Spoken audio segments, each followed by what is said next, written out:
I'm sorry. I think I hurt you while I was worrying about you hurting me. What am I doing? Fear is in control.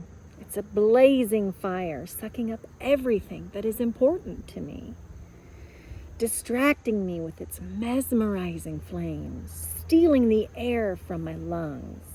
Scorched earth. He is the dove, white and powerful, returning with a green twig. Hope. Grace.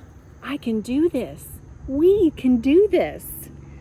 I'm thankful.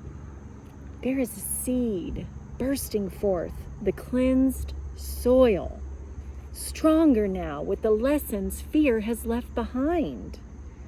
Learning, widening my view, no longer trapped in tunnel vision. Focus. I love you.